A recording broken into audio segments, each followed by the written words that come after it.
How is everyone doing today? And in this video, we are going to talk about the reason I've been gone for quite some time before Fei Xiao came out, and that was because I took place in a $10,000 tournament for Honkai Star Rail, and I'm not gonna lie, it was probably one of the funnest things we've been able to do. I was very happy to be a part of it with Intel and I by Power to have this tournament, and it was just overall super fun. I do want to go over how me and Destiny prepared, because that was my teammate. We went against EO and Pokey, and then we also went against ZMM and Ruri.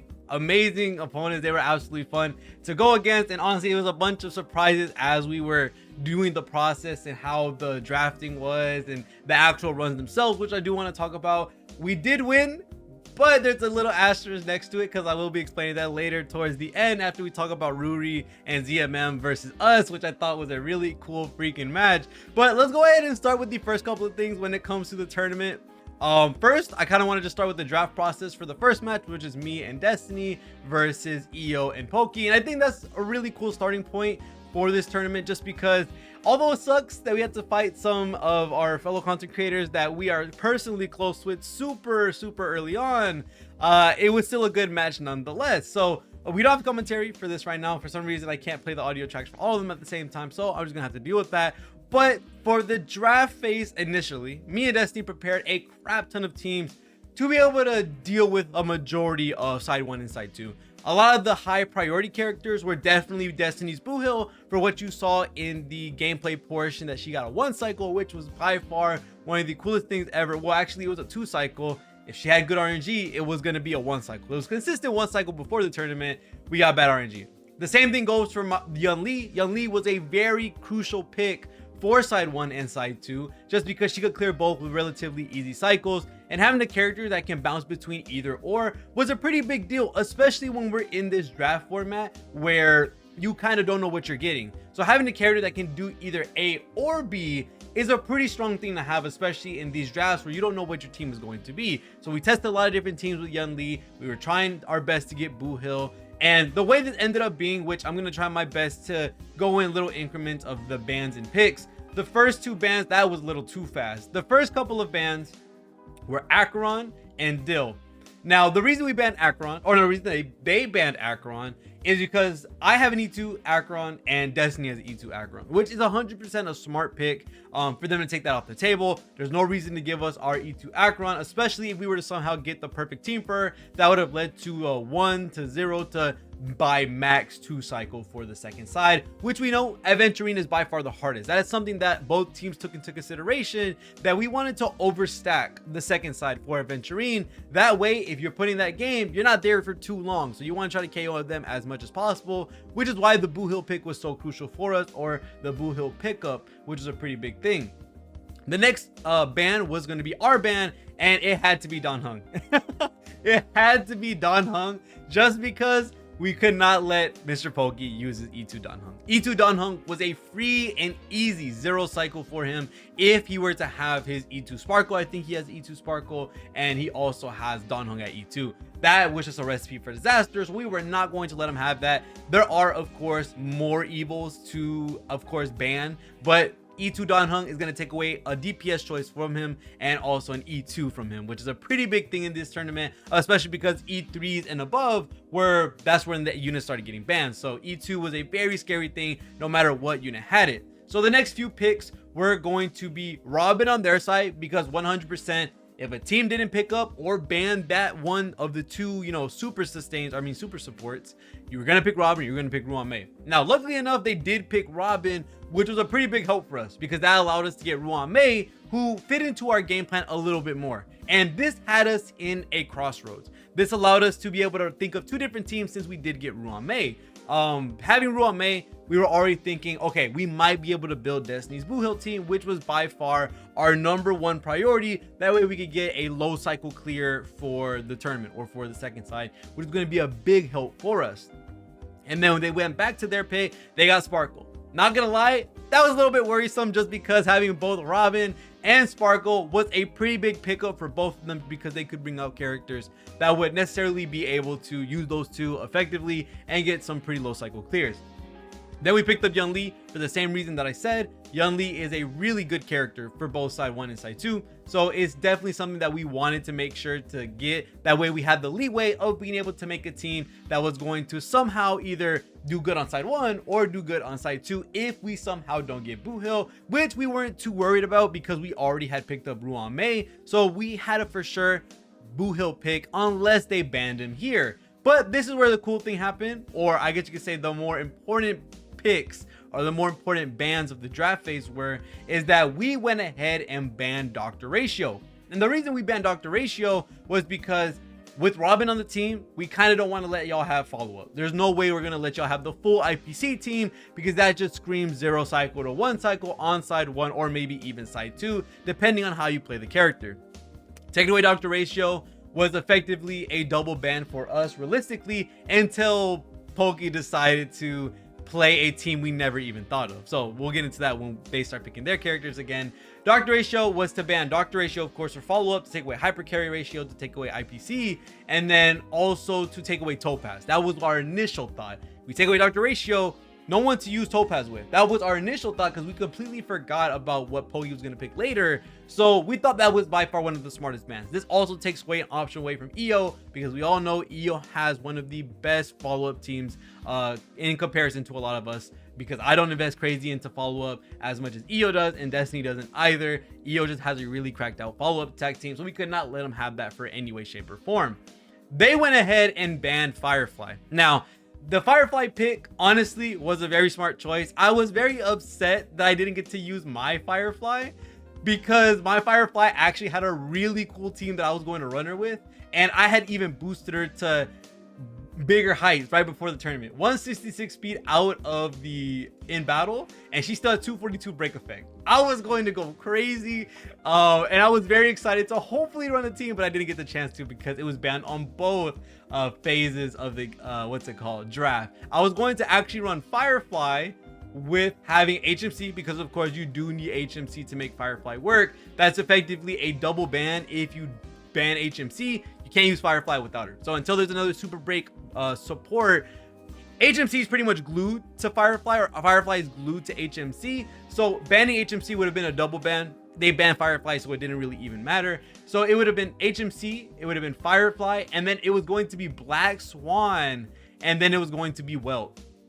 Now the Welt was something I was very excited to bring out to be able to showcase off a really cool showcase, because with that team I was getting, without a doubt, an easy, consistent back-to-back 1 cycle on practice. And this was going to be my premier team, my spotlight team that I really wanted to showcase off because, well, with Firefly actually acted as a really good buffer for what would have been Ruan Mei because of the delay, because of the slow. It was going to be a really cool thing to show off. But sadly, they never let me get the chance to bring out Firefly. So that kind of sucked in my honest opinion. Fast forwarding a couple of picks, holy crap, that was a lot of different picks. Fast forwarding a little bit, of course, we got the Boohill, and then with us getting Boohill, we completed Destiny's team for the most part, or the core of it, having Ruan Mei and Boohill. Now the rest are the supports. They went ahead and picked, if I'm not wrong, Ho-Ho. Makes 100% sense. Why would you let us have Ho-Ho? Ho-Ho's going to be good on pretty much any team that she's on. With Yunli, having Ho-Ho would have been a very big pickup. So it's a really good thing that they took away Ho-Ho from us, because if not, we would have been steamrolling through that one side of MOC. And sadly, I was the one using Yunli, and I just had terrible RNG. I have no idea how I'm going to play the gameplay portion of it, because I do want to show y'all the bits and pieces of how that's happening. So I'll figure that out after the editing, I guess you could say. And then the next character is going to be after Ho-Ho, of course, going to be Topaz. Now this threw me and Destiny off for a very big loop, just because realistically, we didn't know who you were using Topaz with. That was the #1 thing that a lot of us did not understand. We were like, we ban Ratio, you can't really use Topaz, so what are you going to use? We thought they were going to use Blade Works with Sparkle and Bronya. That was our initial thought. And then we saw Topaz, we're like, what?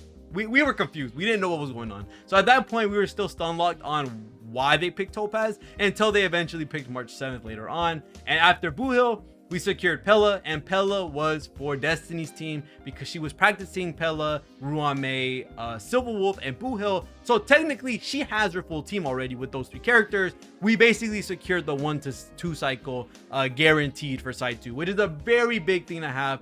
where we got the perfect team for side 2, and we also got a low cycle clear for side 2, which helped us out quite a bit. Go on to the next few picks. After picking Pella, I think we picked up Ting Yun. Very much needed for Yun Li to be able to get the non-stop ults back to back, to be able to get the dance. Something very important to us when it comes to dealing with, you know, Yun Li's side of MOC. We needed some type of energy gain, because if we didn't get Ting Yun and we didn't get Ho-Ho, Yun Li was going to be messed up, and that would have been absolutely terrible for the most part. And then Poki and EO decided to pick Aventurine.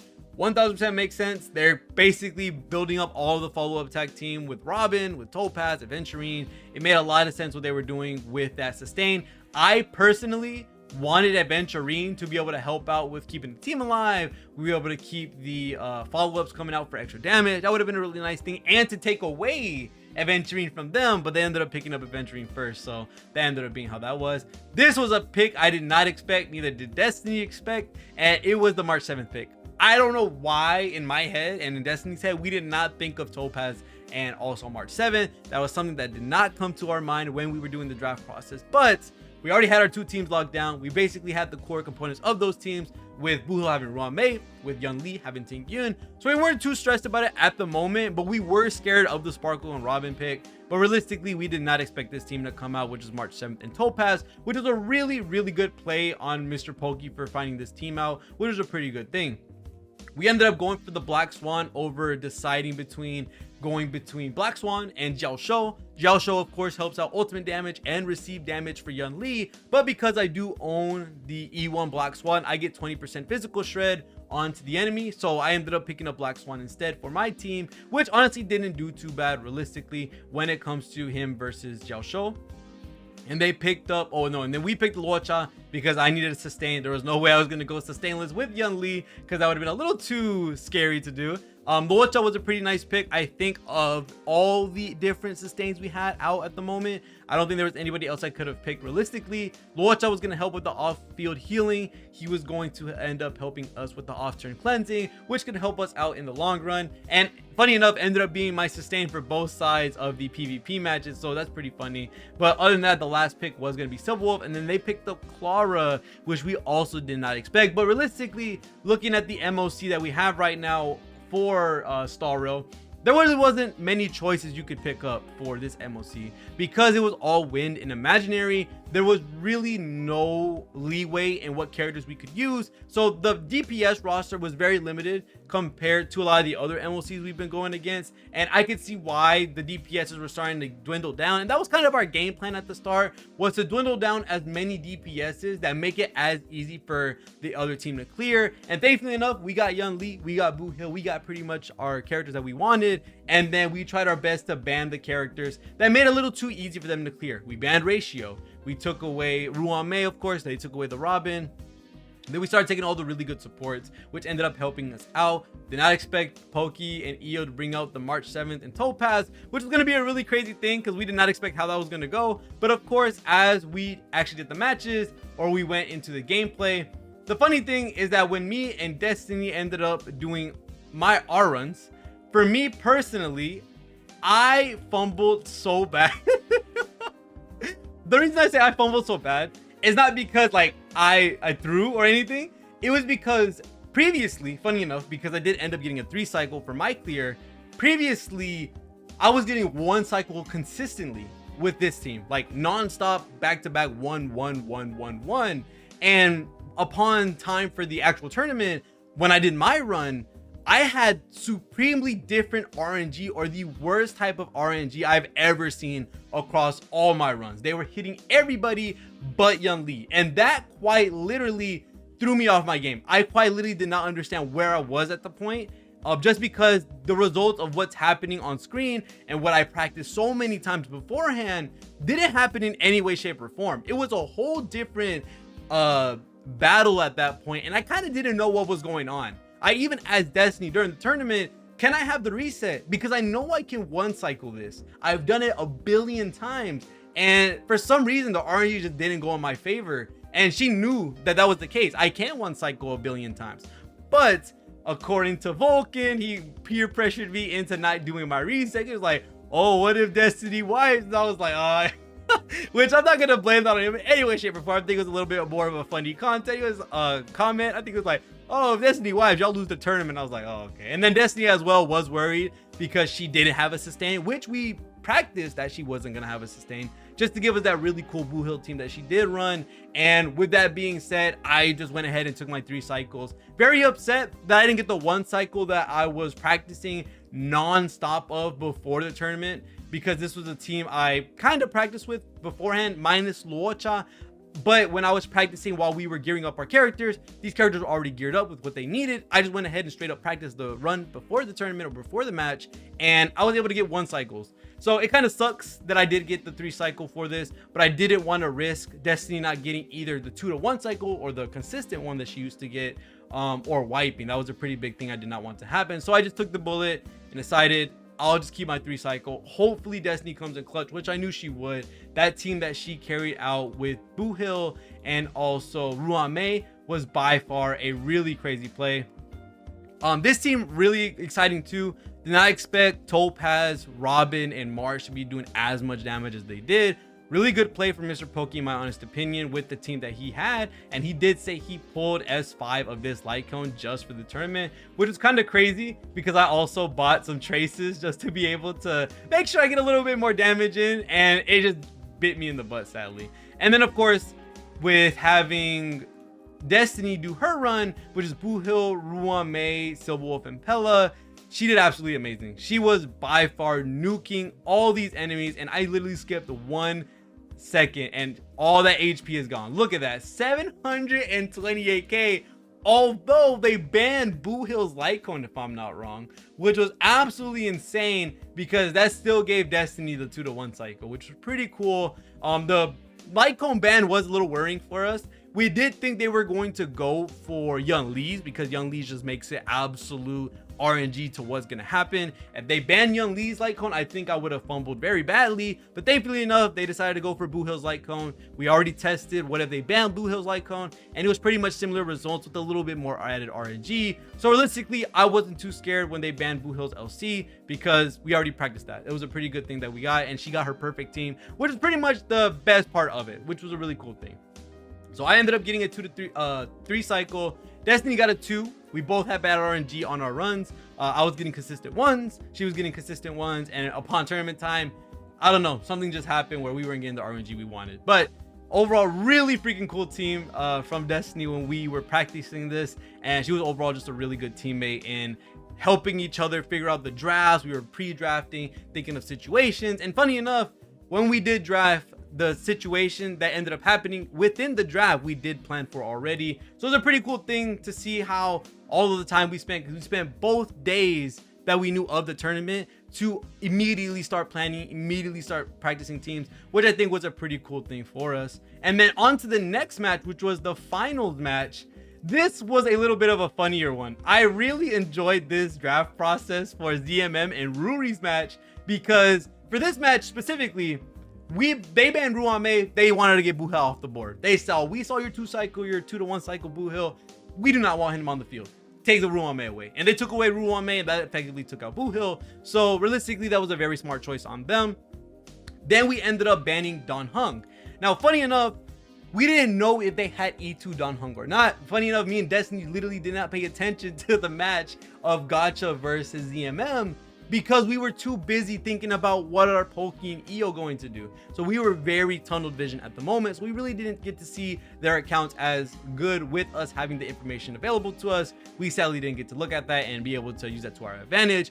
But funny enough, they were like, you should ban Don Hung. Neither of us have E2, you know? Oh no, they said they had E2. And then we were like, okay, we'll just ban it. And they were like, we don't have E2 Don Hung. And then we were like, okay.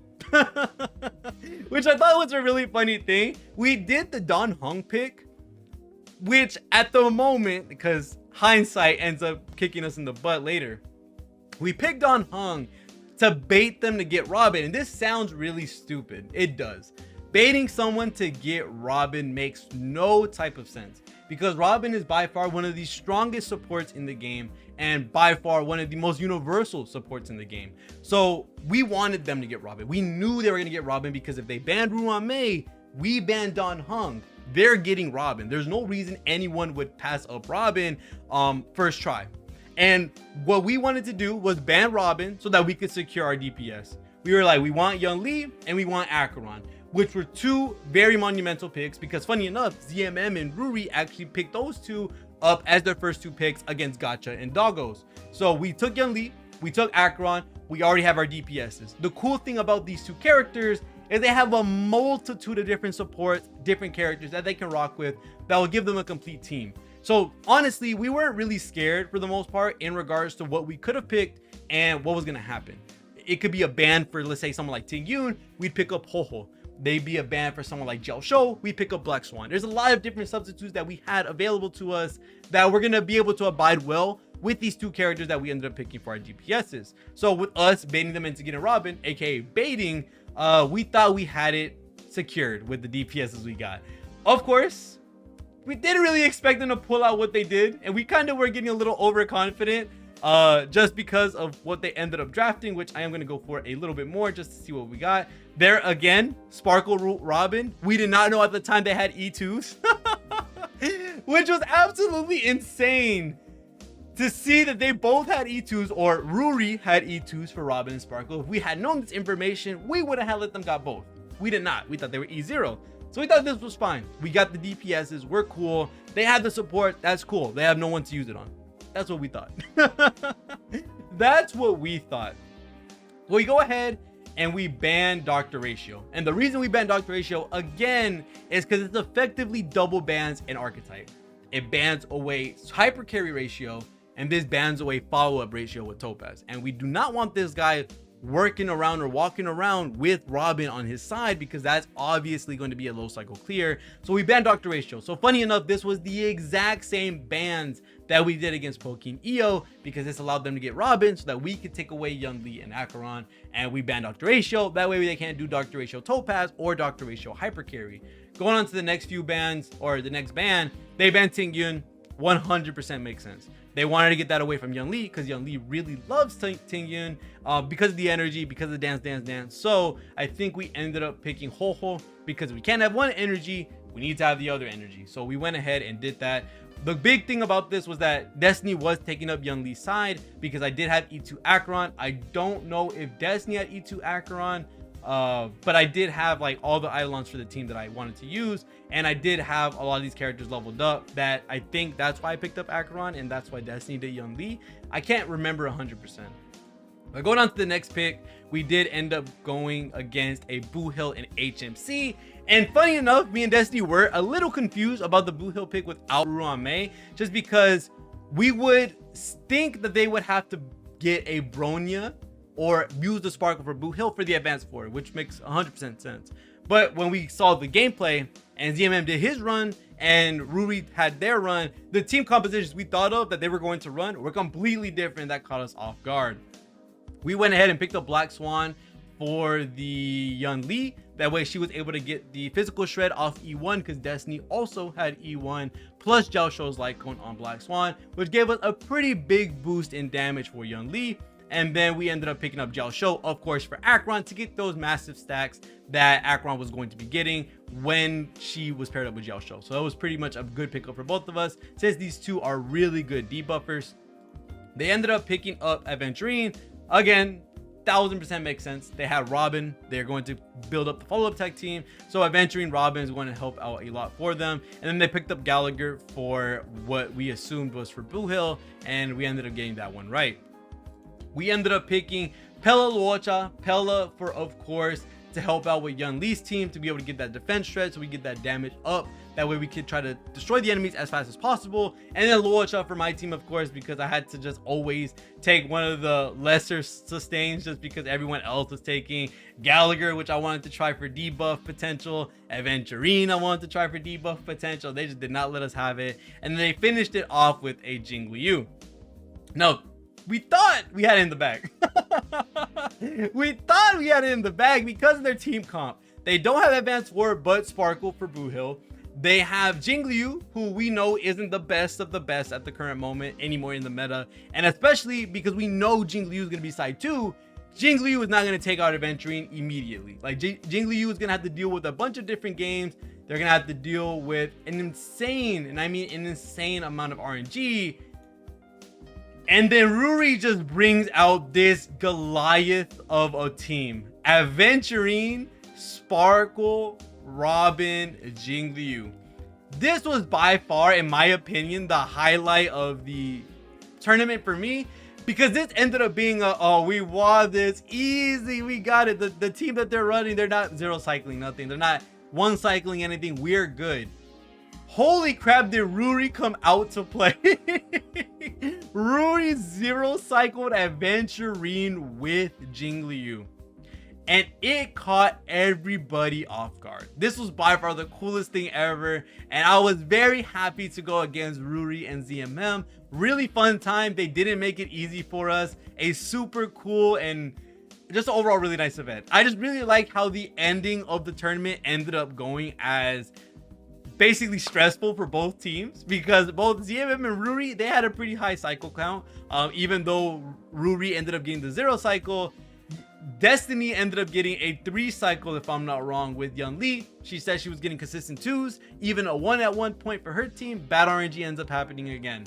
And then we go on to my run, and I had to kill Aventurine from full health on the last cycle, which honestly was scary for me.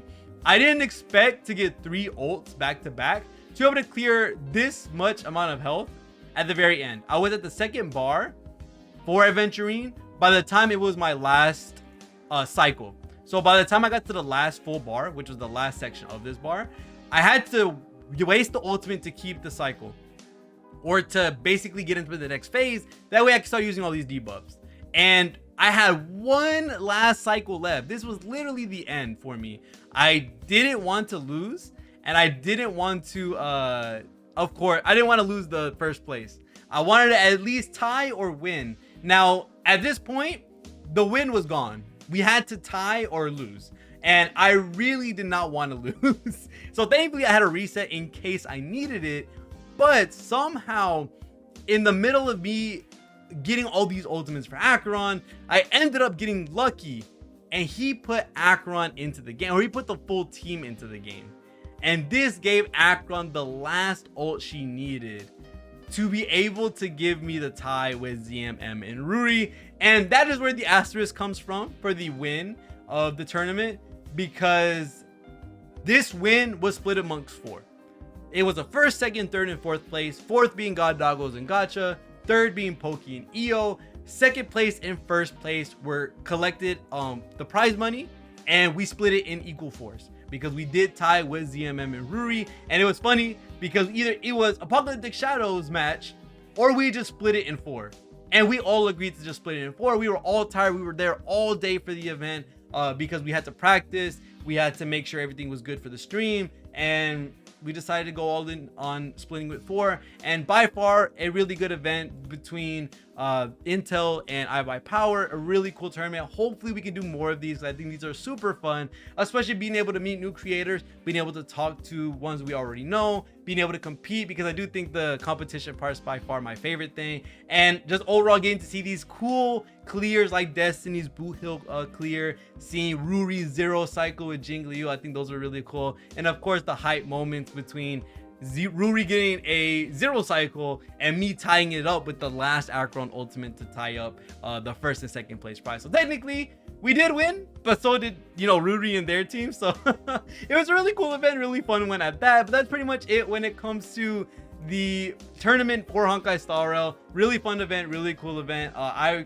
could not say anything else, but I enjoyed it thoroughly, and hopefully there's another one in the future. But other than that, thank you guys so much for watching all the way to the video. Let me know what y'all guys thought about the tournament. If y'all haven't already watched it, I'm pretty sure it's on Brax's channel. If it's not, it's definitely on his Twitch channel, and I will be linking it in the description below. So other than that, thank you guys so much for watching. See you on the next one, and peace.